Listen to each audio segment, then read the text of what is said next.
मार्च 2021 एक 400 मीटर लंबा जहाज जाके स्विस कैनाल में फंस जाता है, जिसमें 25 भारतीय क्रू मेंबर भी थे। इसकी वजह से एक बहुत ही लंबा ट्रैफिक जाम होता है, शिप्स का ट्रैफिक जाम। करीब 150 जहाज एक के आगे पीछे फंस जाते हैं। इसकी वजह से 3000 करोड़ रुपए का नुकसान रोज हो रहा है। यह है दुनिया का सबसे busy trading route Swiss canal. ये एशिया और यूरोप को जोड़ता है। ये एशिया और यूरोप के बीच में 7000 किलोमीटर का डिस्टेंस कम कर देता है, जिसकी वजह से बहुत सारा पैसा और बहुत सारा टाइम भी बचता है। दुनिया का 10% ट्रेड करीब स्विस कैनाल से ही होता है और 7% ऑयल ट्रेड भी। वैसे आपको बता दूं, स्विस कैनाल मैन मेड नहर, ये नेचुरल सी रूट नहीं है। अब आप कहेंगे जब इतना बड़ा समुद्र पड़ा हुआ है तो हमें मैन मेड कैनाल बनाने की क्या ज़रूरत पड़ गई। तो स्विस कैनाल के पहले शिप्स अफ्रीकन कंटिनेंट का पूरा चक्कर लगा के जाते थे, एशिया से यूरोप की तरफ या यूरोप से एशिया आने की तरफ, जो बहुत ही लंबा रास्ता था। तो स्विस कैनाल को एक शॉर्टकट के तौर पे बनाया गया है। इसे 1858 से लेके 1869 के बीच में कंस्ट्रक्ट किया गया है। ये करीब 183 किलोमीटर लंबी है। ये रेड सी और मेडिटेरियन सी को जोड़ती है और एशियन कंटिनेंट और अफ्रीकन कंटिनेंट को अलग करती है। इसे फ्रांस, ब्रिटेन और इजिप्ट की गवर्नमेंट द्वारा बनाया गया था।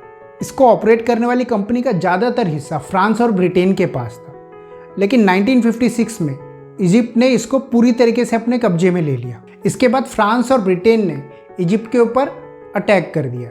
इसके बाद स्विस कैनाल करीब 8 साल तक बंद थी।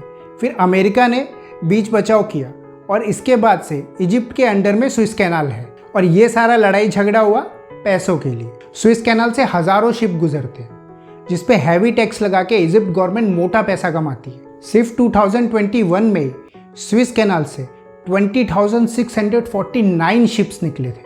इसका मतलब हुआ कि रोज के 56-57 शिप्स वहां से गुजरते हैं। ये शिप्स करीब 75,000 करोड़ का सामान रोज लेके आते जाते हैं। जो शिप स्विस कैनाल में फंसा था उसका नाम एवर गिवन था। ये करीब 400 मीटर लंबा था। इसका मतलब होता है लगभग आधा किलोमीटर। 500 मीटर का आधा किलोमीटर होता है।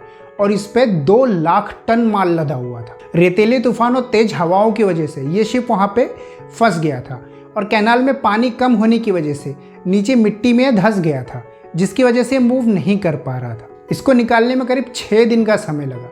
जब कैनाल में पानी बढ़ा तो 10 टगबोट के मदद से इसको खींच के निकाला गया। स्विस कैनाल की चौड़ाई बहुत कम है और इसमें एक बार में सिर्फ एक ही शिप निकल सकता है और उसे पूरी कैनाल पार करने में करीब 12 घंटे का समय लगता है। तो ये सारे शिप एक के पीछे एक लाइन से जाते हैं। तब ये रूट इतना इंपॉर्टेंट क्यों है? तब इसके बंद होने की वजह से सभी शिप्स को अफ्रीका घूम के जाना पड़ता है, जिसकी वजह से डिस्टेंस और टाइम दोनों बहुत बढ़ जाता है। इसकी वजह से प्रोडक्ट के ऊपर प्राइस बहुत बढ़ जाता है। वहाँ यूरोप में जो प्रोडक्ट यहाँ एशिया से एक्सपोर्ट किए जाते हैं वो बहुत महंगे हो जाते हैं और बहुत सारी ज़रूरी प्रोडक्ट की शॉर्टेज हो जाती है। वैसे आपको क्या लगता है सबसे अच्छा और सबसे सस्ता ट्रांसपोर्ट कौन सा है? मैं हूं विशाल तिवारी, आप देख रहे थे ज्ञानोफाई। देखने के लिए आप सभी का बहुत बहुत धन्यवाद।